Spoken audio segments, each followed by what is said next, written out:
What's up guys, it's your boy Ethan. Hope you're having a great day. Welcome back to another video on the channel, and we are in day 2 of Amherst right now and day 2 of my MGM little trip. So day 1, last video didn't go too great, but it's a new day and it's a Monday, but we're gonna see how it goes. I'm looking forward to it. I'm optimistic. We'll figure it out, we'll run good, and we won't play like a total asshole. Right now I am making some food. I don't know. I guess you guys can follow me around for the day and do a little bit more like a vlog style thing instead of just hands.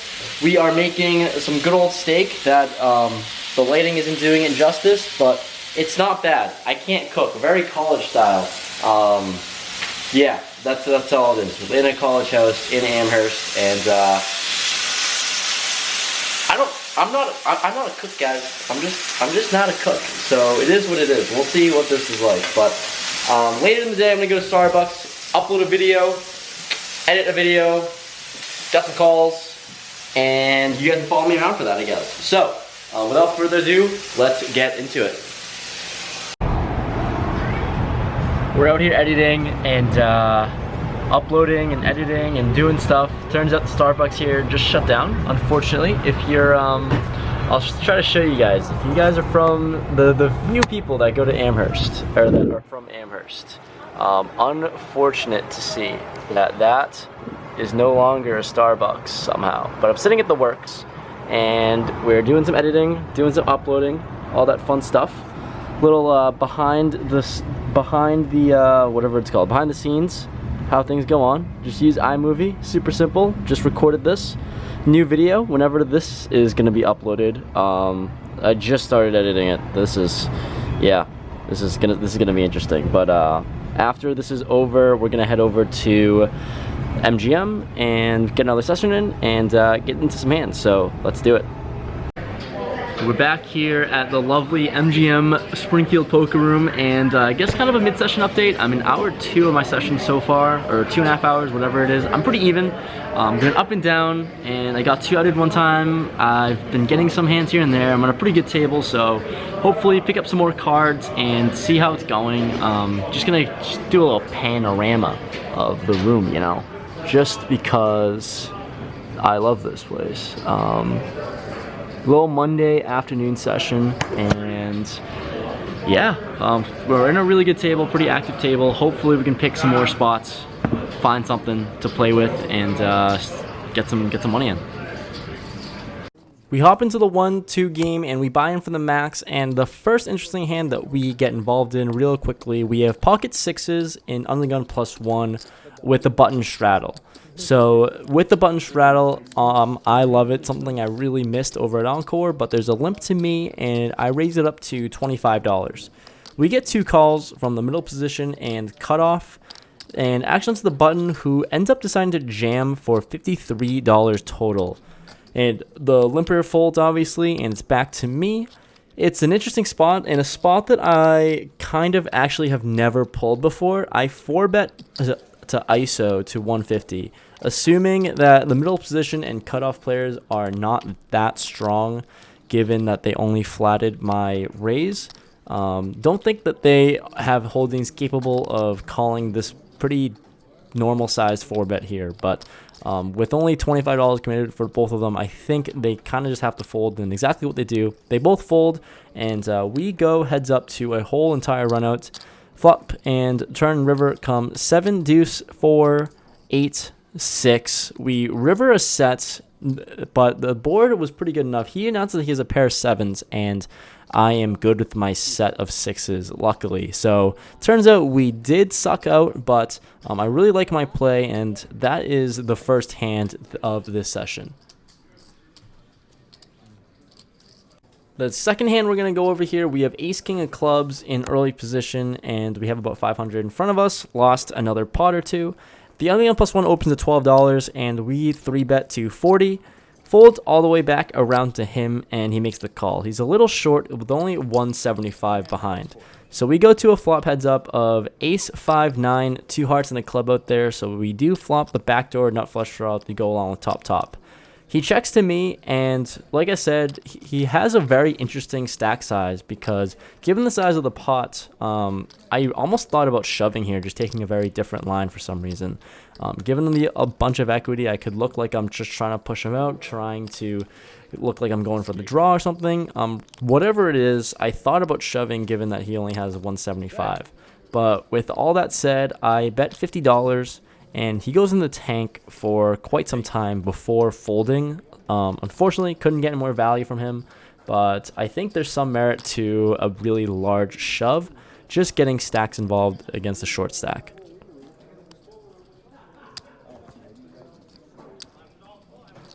Hand following that, we have pocket kings in the small blind. Once again, out of position because I don't know why. That's just what's going on. The early position player, who is pretty loose, limps.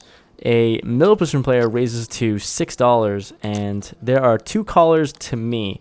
Trying to figure a sizing as to how much I should raise to, I decide to go for $35. The middle position player, the pre-flop raiser, calls, and one of the players who called $6 also calls.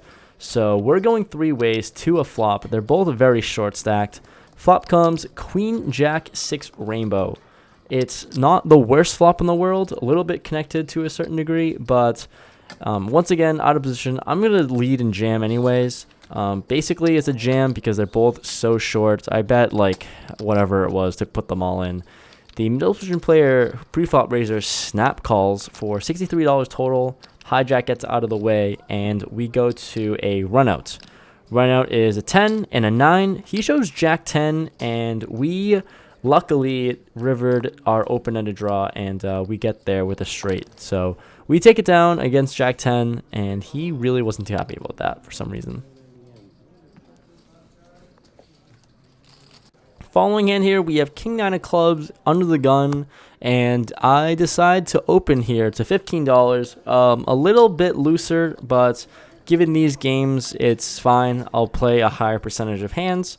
And only the small blind calls, so we found a way to be in position here, heads up. So we go to a flop of 9 high, 9, 7, 4, 2 diamonds, and a club out there. So there's a flush draw. We also flopped the backdoor flush draw. So with our top pair, he checks to me. I bet $15. Really, really small, and he makes the call, putting him on a hands like pocket 8s, honestly. Or maybe diamond draws as well, but realistically, I think pocket 8s makes some sense here. So we go to a turn, which is a 6 of clubs, and brings in the backdoor flush draw, so we turn additional equity to go along with our top pair, and he checks to me. I bet $35, and he decides to raise to 90. For some reason, I really put him on 8s, and I think this is a semi-bluff that you can make with 8s sometimes. But at the end of the day, I'm obviously going nowhere, but there's maybe some merit into shoving, pushing them all in. But I only flat, and he has about $200-ish behind. So not really feeling amazing, but I'm still pretty confident that I could have the best hand here. We go to a river, which is a 5 of hearts.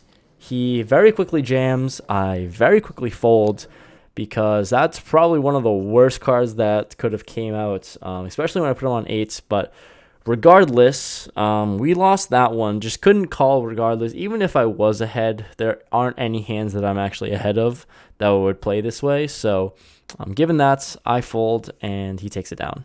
This hand here, we're going so old school and traditional. I didn't think that this would be too interesting at all, but turns out it was a little interesting. So didn't capture any footage of this, unfortunately, so we're going old school to the old school format. Let's go to the hand. We have Queen-3 offsuit in the big blind, and it's a 7-way limped pot. So you can see why I didn't record anything, because we went 7 ways and I have Queen-3 off. But the flop comes 3-deuce-3. So we do flop trips and a really great kicker, and unfortunately action checks all the way around. The turn is a deuce, bring in the backdoor flush draw, and we boat up, and I am just going to go lead out here and bet $10. We get 2 callers, middle position, and I think the button or something like that, and pretty good spots. I mean, I'm sitting here with essentially the nuts, so we go to a river, which is the 4 of diamonds. The backdoor flush draw does get there, which is really great, and I'm going to size bigger to $45. I think there's a lot of hands out there that can't really fold. Any 3, obviously, we're chopping. Any flush draws is probably going to call, and any deuce might call as well. So bet 45, and we get raised. The middle position player raises to maybe $100-ish, 120, 130. Not entirely sure. It was just a big stack of reds. And the other guy gets out of the way, and it's an easy snap call for me. And he shows pocket 4s, so that hurt.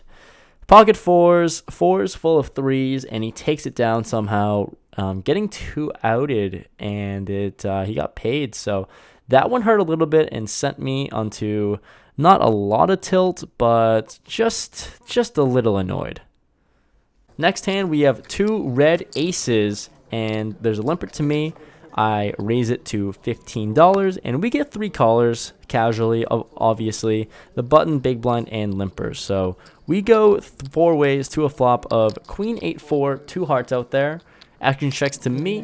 I do have the ace of hearts, so heart draws aren't very likely, but I really want to target any Queen X hands, so betting a little bit bigger, $40, and unfortunately, everyone folds, lays it down, and that is all the action we'll get with our aces.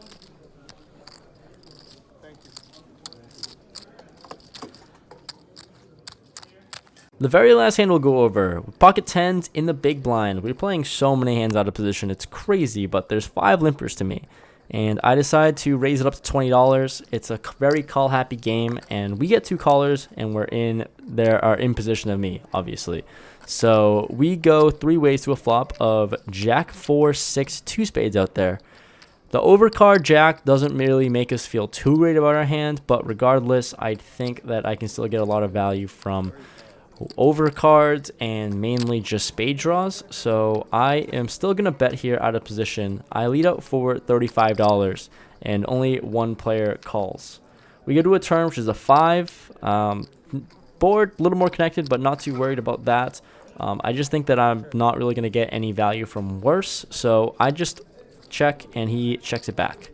The river's a 3. Once again, not one of those cards that changes, too much, besides adding a 4-line into a straight. But besides that, not a whole lot changes. But action goes check, check. He shows king, jack, and we lose that one. Kind of unfortunate, but all pretty standard stuff. And that was the last hand that we went over this session.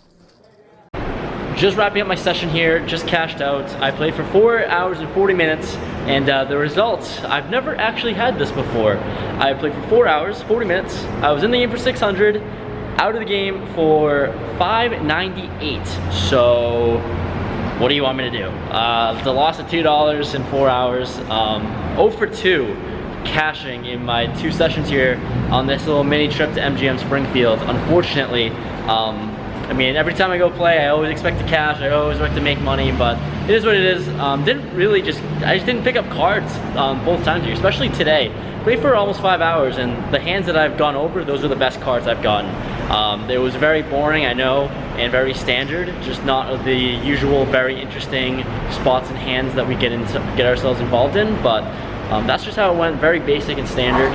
And, I guess to wrap up the vlog and the video, it was really cool to see everyone that I used to play with and see when I was at UMass and playing at MGM.